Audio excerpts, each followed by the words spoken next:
Shalom. It is Sunday, June 13th, and it is already hot and steamy outside, and it's a little overcast today, so it could have been worse.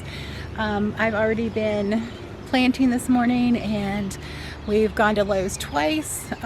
Once because I had to go back and get some more plants, and I got some soil from my neighbor.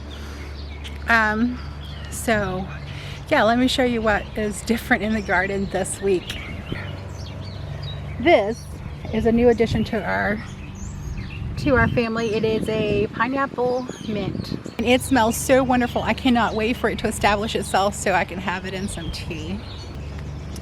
Our tomatoes are gorgeous. I mean, look at how many tomatoes are coming on the vines. We did get rid of some of the lettuce out here that was, and then these, we're just allowing them to go to seed. Look at that pretty flower. We're going to allow those to go to seed so we can save the seeds, because I do love this lettuce. But those tomatoes are gorgeous. Okay, and I also knocked down this, and I'm going to get some spray to spray them to keep the worms off. The other has not been hit that hard, so I'm going to make up a bug spray. So I will probably do a video about that.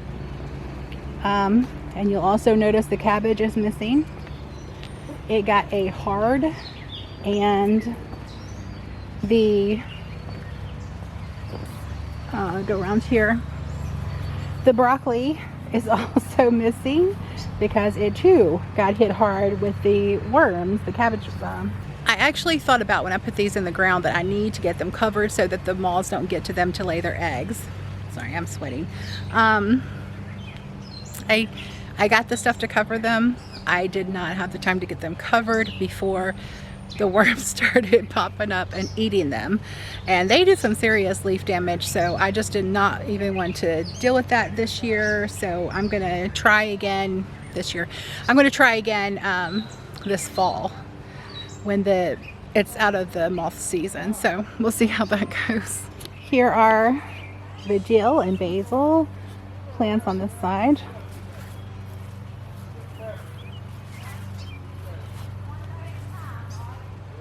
But I mean, look at these tomatoes. How gorgeous. I can't wait. See, these are the better boys on this side. This is our high tower. Todd calls it his high tower. It's a maple tree, and it's in a pot, and it has started putting on some branches this year, which is kind of cool. I've already harvested some of the stevia off of this, and they are coming back. I can probably harvest again soon. And check this out. The romaine is coming in all the way around, and the spinach. And I even have some of the mixed salad blend. That was a free gift. The bottom ones, I'm thinking they just didn't stay moist enough because they're on the bottom for the seeds to germinate. So I'll need to specifically come out here and water them with intention the next time I plant them, which will be soon. So these big boys are different. You're used to seeing those in front of the house in the planters, and I potted them. They're a little droopy because rosemary does not like its roots messed with, but they will come back. I'm fairly certain they will come back. They were not happy with that location. Plus they had some bug issues, so I'm going to take care of that. But I much prefer them in pots, I think, that I can transport back and forth. I planted something different in the pots out front, and wait till you see it. It's gorgeous. So here's the other one. And they dip their leaves like they dip their tips like this when they're when they have root shock, transplant shock, root damage. They'll also do that when they're really parched, but they're not parched. They're not happy that I moved them, but I really think they'll be happier in those planters back here.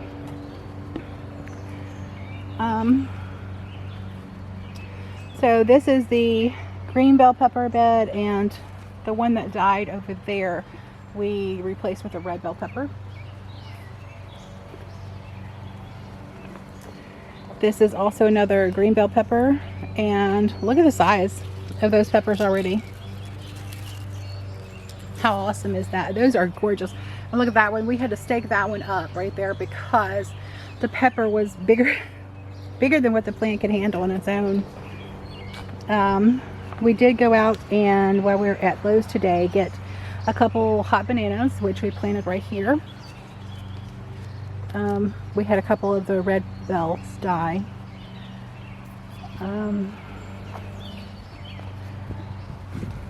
These are my black creme and purple, Cherokee purples. Thank you. Now there, I just saw that bumblebee. There was a bumblebee out here the other day. We did a lot of work. You'll notice that the tomato plants have been given another haircut. Sorry.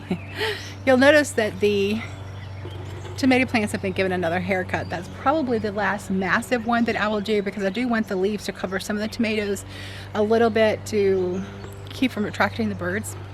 So that's probably the last time I'll do a massive trim on these.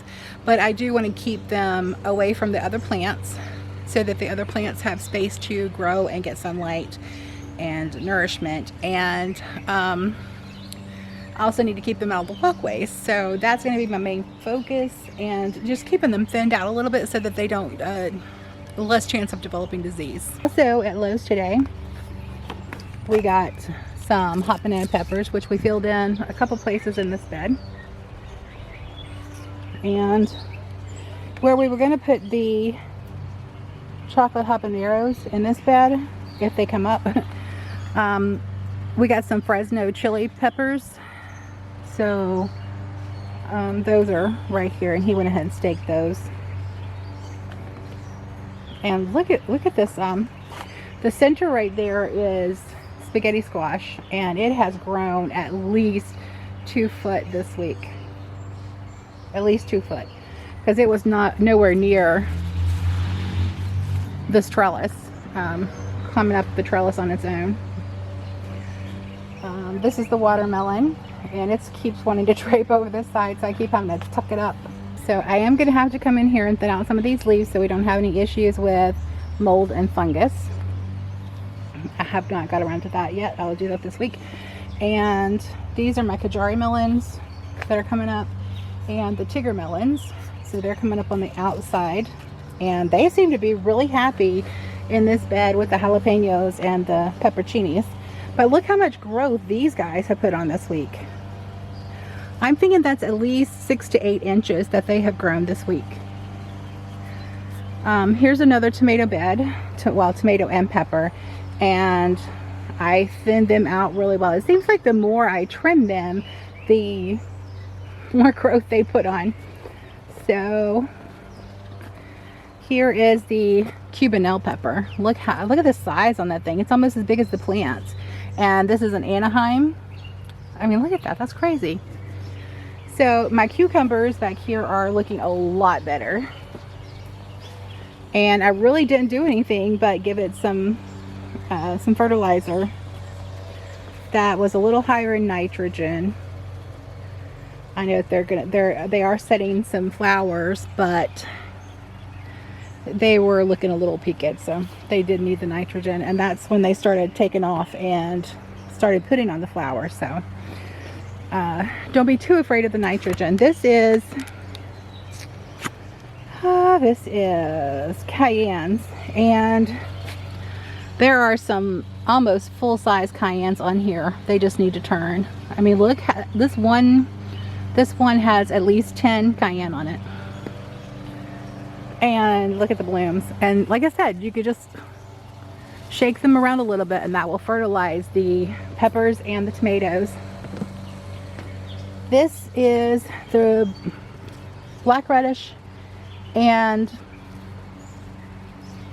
habanero peppers, and Todd was freaking out because the radishes were getting too close to his his habanero plant, so he gave them a massive haircut, and it caused this one at least to go to seed, which is kind of cool because I want to try the seed pods anyway, so that will be interesting. I'll just let that go to seed, but they're nowhere near harvest size yet.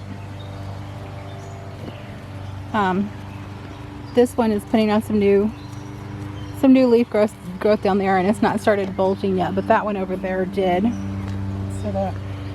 So this was just an experiment too, so I'm not real worried or concerned or upset. You know, it's just an experiment. We're learning what we can and cannot do, and we've got some onions transplanted here that we've harvested and then stuck back in the ground because they'll still grow.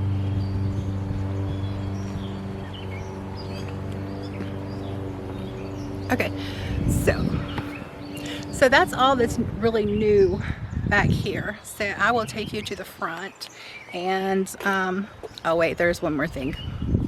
I don't have a home for them yet, but we have some beautiful lavender that will be making a home back here somewhere. We're also going to use some buckets and plant some potatoes. I know it's, you know, people have already planted their potatoes, are already starting to harvest. I don't follow the rules. If you have noticed anything, we are not real big on, well, this is what you have to do. Experiment. It's fun. See what happens. And there's still plenty of growing time. It's just like the middle of June, and there's still plenty of time for them to grow before the frost hits. So I will take you up front and show you the new stuff we've got going up there. Okay, so we're at the front of the house, and I redid these pots that are in the front, on the front deck. And by the way, we have been harvesting like crazy on these blueberries. I mean, take a look at this. Look at these. Look at the size of those. They're the size of my thumb. Just massive, massive blueberries. Look at that.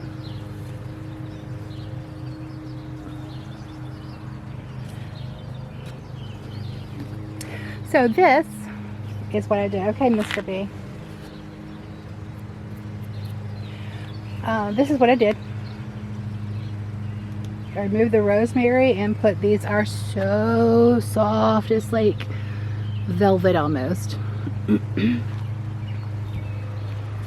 And these are called, this is what I had to go back to Lowe's to get the second time because I just thought it looked really pretty with 4 of them in here. And so I wanted to get 4 more to put on the other side. But these are the Silver Mound Artemisia.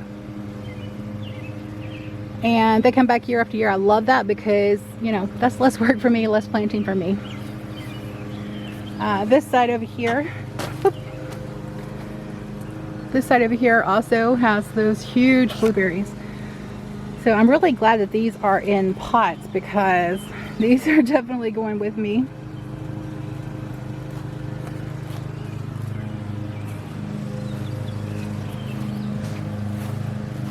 The dogwood tree, the pink dogwood tree.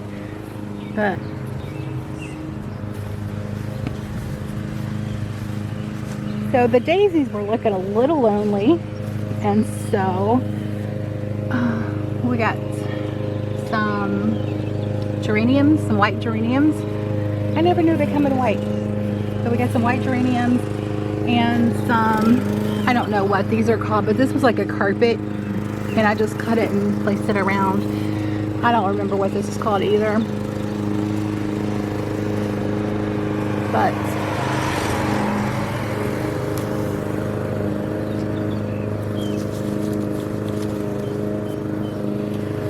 yeah, I don't know what those are called, but they look really good, and that looks amazing. Love it. Okay, so I was starting to tell a story earlier and interrupted myself. I forgot. When we were out here Friday morning trimming these tomatoes back, there was a bumblebee that kept following us from one side to the other. Wherever we went, he would come with us.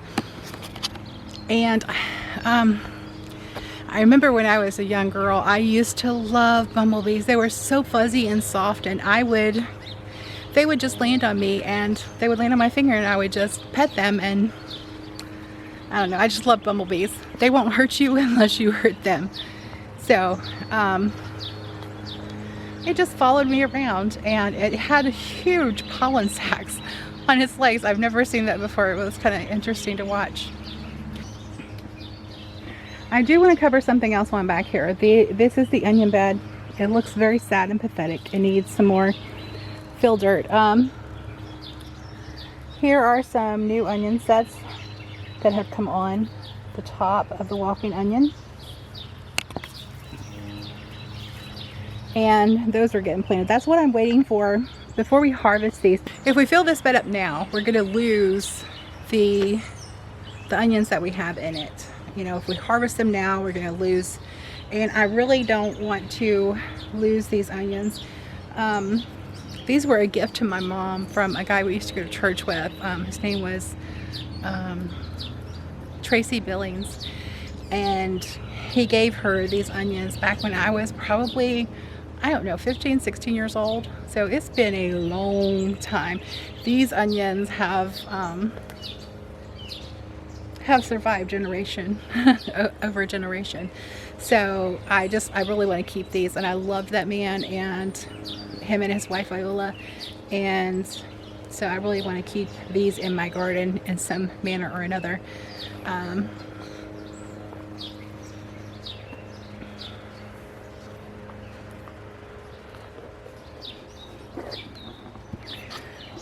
But we are going to fill this bed in as soon as we harvest these onions, and we are waiting for them to develop those little onion sets at the top, which these are getting close to doing. These right here get really hard and stiff.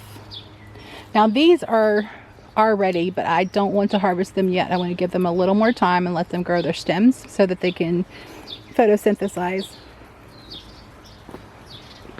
Look, this one just now bloomed. It's over here that we're standing up, so majestic. One of them is kind of getting a little top heavy. Look at that.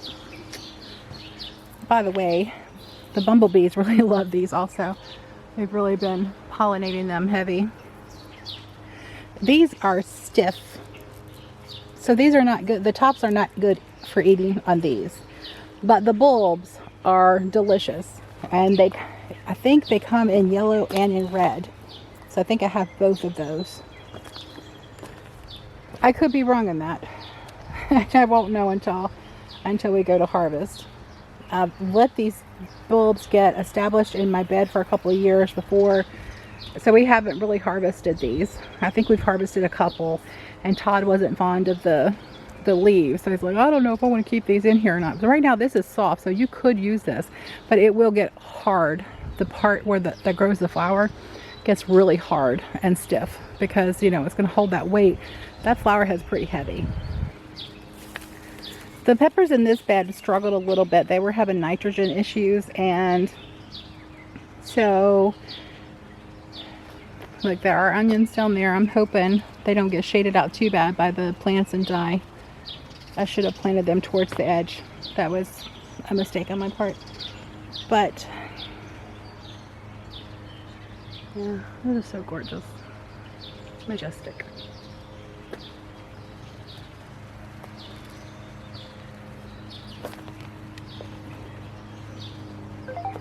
But those tomatoes right there are really loaded too. All this time they've been right up on me. This is the purslane that's in full bloom, and when the sun comes out, they are open. But when the sun goes down, they're closed, and when it rains, they're closed. I know a lot of people think these are a nuisance and a pest, but even they are edible. Look, we got some ant trails. They are edible, but even if they weren't, I would still want them in my garden because, I mean, look at how beautiful that is. There are pink ones and yellow ones and red ones, and that's just gorgeous. And I love the way they drape over this pot. I also have some nasturtiums planted right here. So I'm sorry that I had the camera right up on my face. I didn't realize I was zoomed in that bad. But that concludes the garden tour for today. Yahuah bless you and keep you and give you shalom. And God bless. Until next time.